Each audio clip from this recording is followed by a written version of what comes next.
Hey, what's up, family? This is D. Lurick here. I'm coming before you today. Hopefully, you'll have a great and wonderful week. The reason why I'm here before you today is that I wanted to do a video. Father's Day is coming up, and I wanted to tell you a little bit about my dad, Gerald Carter. So, just to give you a little bit of backdrop, I didn't physically see my dad from the ages of 3 to 18. He would call and say, hey son, I'm coming to pick you up. He would never show up. He never paid child support. He wasn't there from the ages of 3 to 18. So when I turned 18, his father, Robert Myers, passed away, and my mother wanted me to go to this funeral, and I did not want to go because she was like, your dad's going to be there. I want you to go. I didn't know him, so why would I want to go? So my mother made me go to this funeral, and I got an opportunity to meet him. And one of the first things he said to me was that, Bob, so they would call me Bebop because I would bop around, I had a lot of energy. So he would say, Bob, your mom has done a great job raising you. And in my head, I was thinking, yeah, I know, because you had nothing to do with it. So he asked that, hey, listen, can we hook up? Can we meet? I said, cool. So I remember the day, the place, the time. I remember like it was yesterday. We were on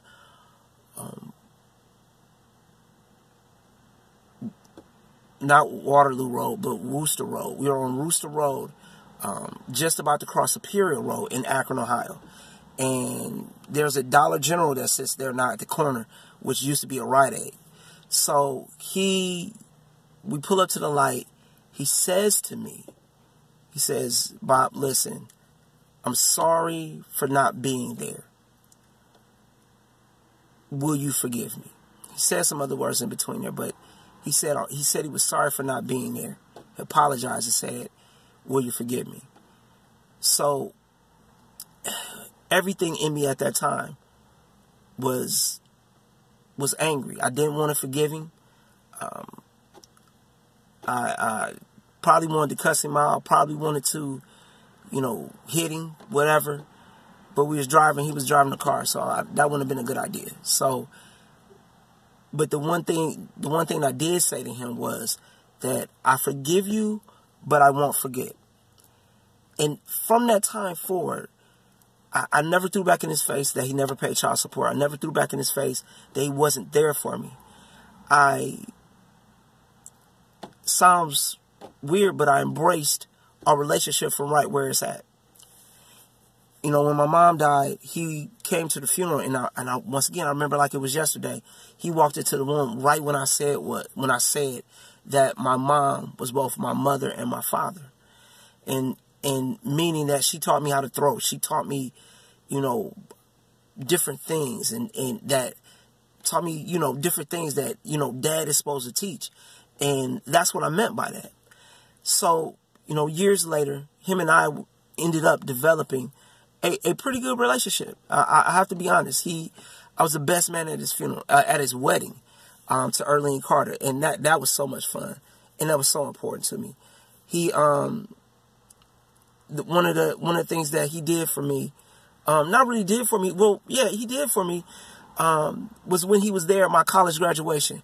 And I remember standing in line, because I didn't see him before I came in. And I was like, man, Jerry disappointed me again. I remember those words.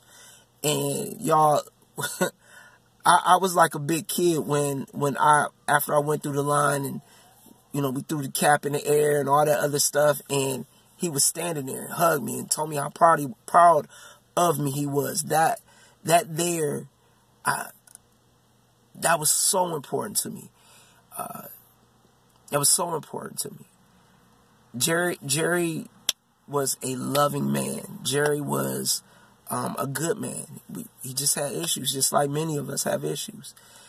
He, when he died at his funeral, I was able to tell the people that was there and probably tell the world that I loved him.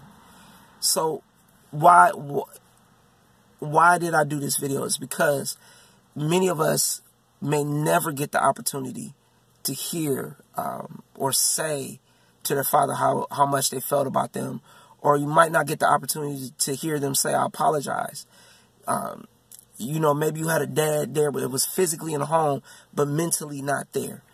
So listen, my main thing is what helped me not to hold on to the anger and be a bitter, angry man was the fact that I forgave him. So I encourage you this week to do a video. Whether you do a video or you write a letter or whatever it is to help you learn to forgive your dad.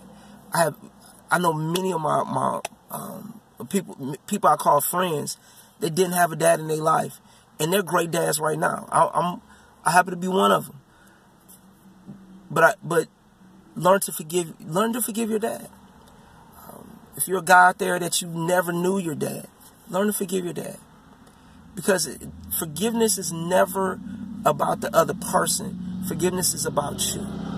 And once you understand that forgiveness is not about them, even if they never say the words, I'm sorry, but you forgiving them and healing that part of your heart, that's where God can bless you. That's where true forgiveness begins. Because, once again, forgiveness is not about that other person. Forgiveness is about you.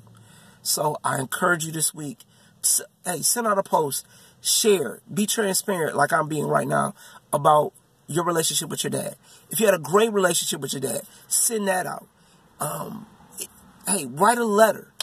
Don't send it to him, or just write a letter just telling your dad how much you love him. Write a letter and just say, you know, if your dad is passed on, how much you miss him.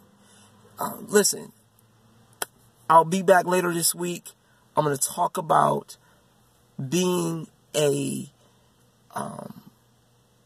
I hate this term, but being a step parent, and about being a stepfather. So listen, I hope to see you guys later this week. Love you guys. God bless.